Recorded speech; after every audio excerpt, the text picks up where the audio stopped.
Hello? Hello. Okay, there we go. All There we go. Sorry. right, no trouble. Why don't you introduce yourself while I make a fool of myself trying to play your game? Okay. So hi, I'm Alex. One of the developers on this game. There was a team of six. We worked on it over the weekend. Yeah, we had a lot of fun making this game. So it was good. I'm animator slash technical animator, so I've gotten a bit of experience with animation and rigging and stuff. So that's kind of my background. Nice. Well, he is absolutely adorable. I think that is everyone's first impression when they see the very opening credits for the game. Oh, he's having a little temper tantrum, panic attack. It's so adorable and so sad. But this opening graphic, whenever I see it, is just like, oh no, I love this. It's adorable. So perhaps you could tell us a bit. Do you happen to were you involved with deciding on this game? Yeah, so we were all pretty good friends. We've all spoke for a long time, but we all decided to do this jam about a few months back actually, and we didn't really have any ideas of what we were going to do. We kind of all wanted to base it immediately from the get-go of what the theme was going to be. And when we got given the out of control, we had a few ideas, kind of put them all into chats on Discord, and kind of had a little bit of an idea of what we were going to go for. We then started a call in the morning, kind of fresh start, and we had like a sort of a think, went through everyone's ideas, ended up doing a couple of different voting things to go through what we were going to do. We originally, when we first came up with this idea, was like kind of a bull in a china shop for this game. It was like an out of control loose bull, and you were trying to like save the china. And then we sort of thought, how can we make that more expressive and different? We wanted to make it as original as it possibly could.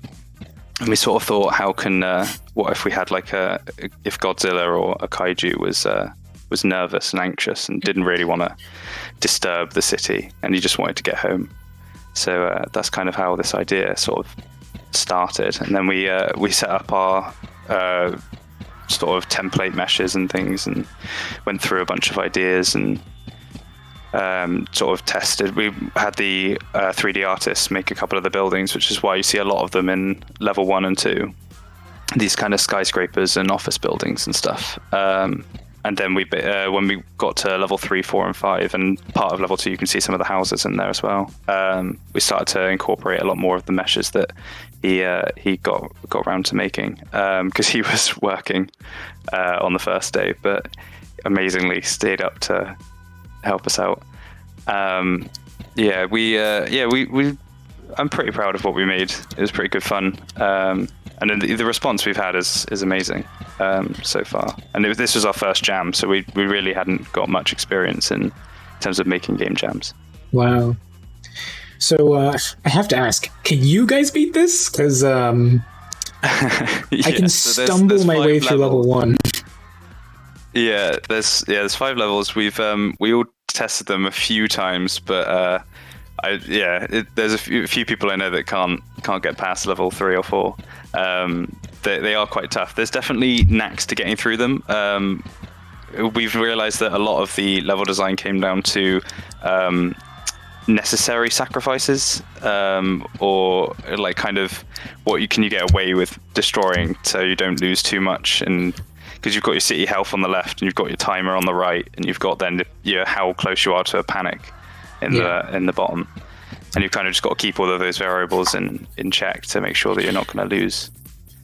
But it is quite tricky. We definitely realized, I think, early on into playtesting and people trying it out, once we had finished the jam, that we probably should have gone for a bit of an easier couple levels to begin with. But we were so pushed for time on our level design especially, that we kind of had to just rush them out as fast as we could. I think we only had 1 or 2 levels in by about 3 hours before the deadline, and then we were kind of like, right, nope, need to go as many as we can. So we just kind of all took one out and gave it a go. Nice. Well, I think that, like you mentioned, this is your first game jam, right? Yeah. Yeah, well, difficulty tuning is a very time-consuming process.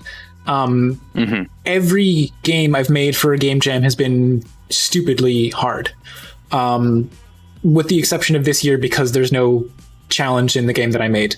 But that's just the direction that I was able to take things in. So, in terms of tuning, that's also like one of the easiest things to fix. I feel like, I'm sure you've gotten plenty of feedback now. Do you actually want to elaborate perhaps on like some of the things that you might want to make changes to? Yeah, I mean, we did start a sort of a tutorialized or like a guide into how the mechanics work and everything, but we didn't have enough time to polish it and really bring it to its own. So we sort of thought it's probably best to try and sacrifice it and just go for a fun experience overall. But yeah, we definitely we've gotten so much feedback on terms of like how much, and even just watching streamers play it and seeing their face reaction and everything else, and how far they sort of give up, in a sense of like how much they get through the level to then realizing, yeah, this isn't really working out this direction if they try again a different way or not. But yeah, everyone's got sort of their own little take on what they want to change to it. But we even had ideas of like having boss battles or having like a mech kind of fight you back, and you had to sort of be careful of where he was and avoid them and do different ideas and stuff. There was going to be so you can hold down space and jump, and it has a charge bar so you can jump certain heights, and I think in one level we put in like sort of a trap door where you fall in and you have to jump out. But there was other levels where we were trying to we had planned to make sort of a jumping kind of addition to it. But yeah, it was certainly something that we definitely have learned a lot from. Okay. Do you? I know you said so. Your role was the animator on this project. Yeah. Okay. And do you happen to know? Well, actually, why don't you just talk us through that? Like you created the like character animations for this adorable little guy. Yeah. Yeah, so when I first started with the prototype, we kind of wanted to get in engine as fast as possible. So I modeled like some really quick cubes and rigged them up, and we just got to test the tail physics and stuff. So I could send that over to the designer and the programmer. And then once we tested those kind of things, I was like, yeah, we're happy with that. And we left one of our 3D artists, the character artist, she sort of started out making this character to look really cute. She started off in ZBrush. Obviously, ZBrush models take quite a while to polish and get right. So we knew that we needed to get as many smaller prototypes in as possible.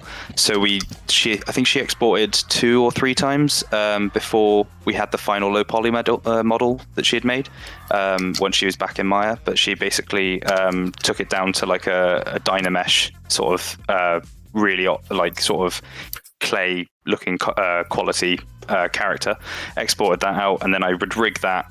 Very badly skinning because obviously I was trying to make it work as best as I could, and then we would try, and then that's when I started making the animations. So that's when I went into detail of like what the run was going to look like, how to make the footsteps in time with the movement speed, how the tail was going to move, how that much the head was going to rock and shake, and how much they were going to sway in their body movement, what their arms were going to do, what their facial expression was going to be, how many bones do I need in the eyebrows and the nose and those kind of things.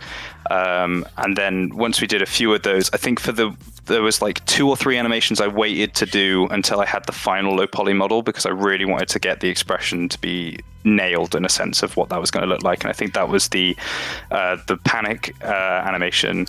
The idle I changed a little bit once I got the final mesh, and then the run I changed quite a bit to make sure that it just had like this sort of polished feel. So what are you animating in? So I was animating in Maya. Okay.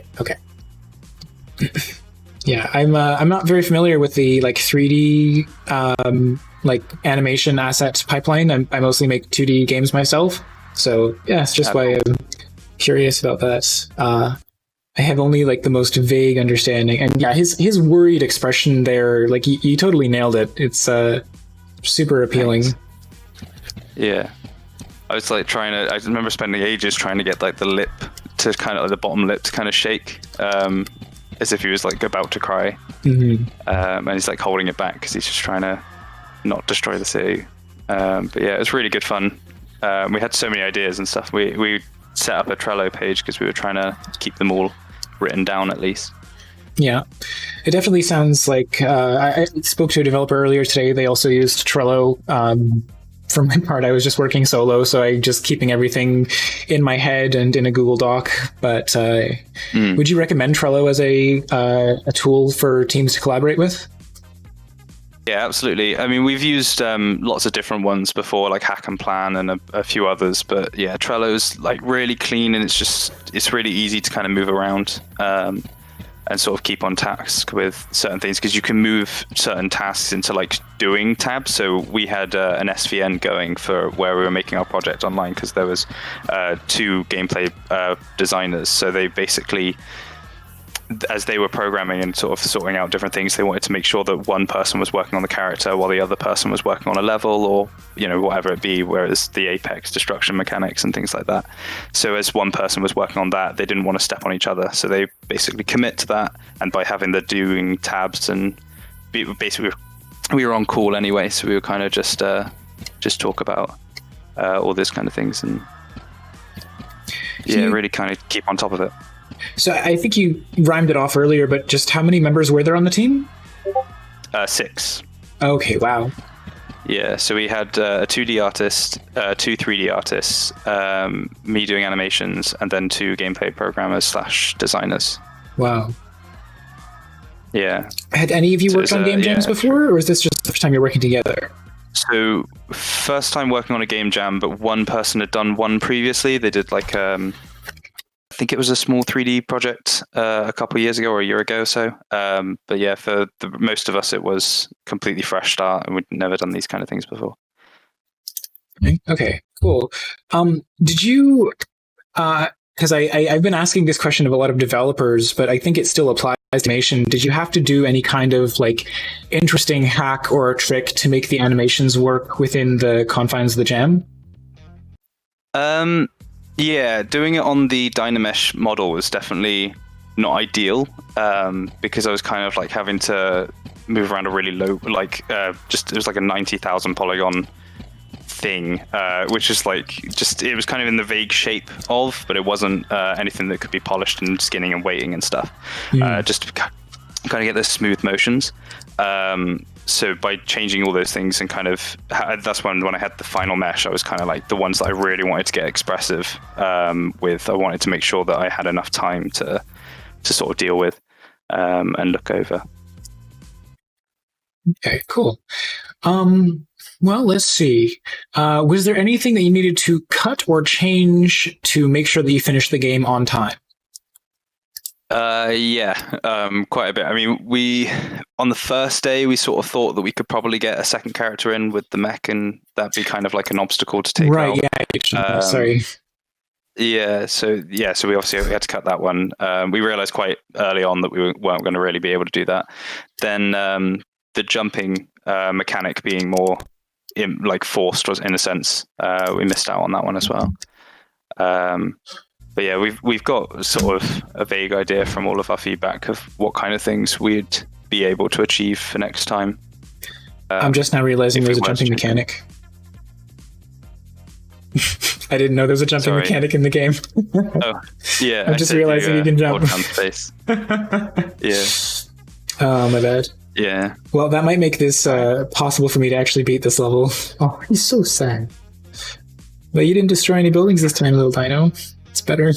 Yeah, in the top right, there's a 60-second timer. Yeah, I did see it counting down, but I just figured I wanted to take for a moment to concentrate on the conversation. So, yeah, it's okay. I'm going to ask chat if there are any questions that you have. Please start to submit them now. And while I give you guys time to submit those questions, I just wanted to ask, do you guys have any plans for the game going forward? Are you going to refine it, release it in any way? Yeah, we did think about this quite a lot, because especially after the positive feedback we've been getting, we've really got into it. And our 3D artists that did the models for the buildings and stuff, they've already got a plan going for this weekend to get back onto making a few more. We've definitely got. I'd be more than happy to carry on with this project. It'd be really good fun. but yeah, we'd have to see where we go with it, and who can find the time again. Because with all 6 of us having time off, it was quite a challenge to sort of meet up with. Okay, well, yeah, I would definitely love to see the gameplay. Like, he is super adorable. I guess I feel like with the feedback that you've gotten, you can easily tune the difficulty, add some earlier levels that are a bit more doable. But this absolutely kind of seems like the sort of game that I wouldn't be surprised to see tons of YouTubers playing and reacting to. I'm getting some weird dang recommendations. Let me just go back to the actual game feed because that's just random. Anyway, so now we have to look at sad Dino crying on the floor. Let's see. Doesn't seem like chat has any questions for us this moment. Is there any other insights, any other stories you want to share? Perhaps not necessarily your own, but anything else you're aware of during the development process? It's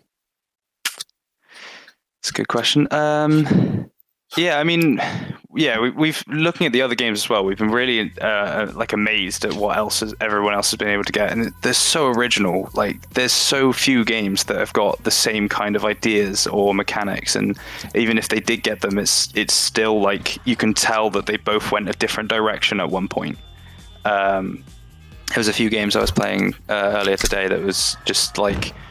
It was just so creative in their movement and the way that they would kind of tackle different situations. You can definitely tell that they had like some issues with certain parts and bugs, and you kind of see how they would patch them up, either just block the area off completely, or they would kind of just deal with them in different ways each time. I have noticed that the jumping mechanic makes this substantially easier. There's so many people I watched online that did not realize it was a thing, even if they read it in the details page. They just is one of those things that I think it's because of the way the camera's sort of focused on, you kind of don't think you can jump, or even think that it would be something to do, which is interesting. Oh my goodness, there's so many buildings. But maybe. Oh no! Yeah, you got it. 50. Oh my gosh, with 50 city health remaining. All right. Well, I'm glad that I've been able to play through most of the game here. As we get to the end of our allotted time block here, maybe is anyone you want to give a shout out to? Anything you want to plug? Yeah, I mean, anyone on the credits page, they all did an amazing job on this. It was a fantastic experience. Leo doing the character was amazing. Yeah, here, I'll pull that up. Paul and Evie, we couldn't have done it without them as well.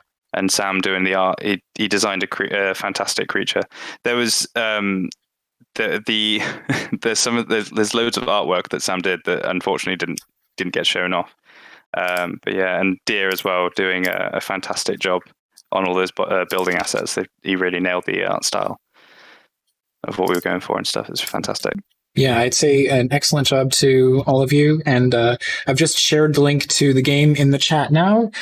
You can still see it on screen, so please do go give it a try yourself. There's a jump. Keep that in mind. You'll go much further with that. And yeah, thanks so much for joining me on the stream today. Yeah, thank you very much for having me. Cheers.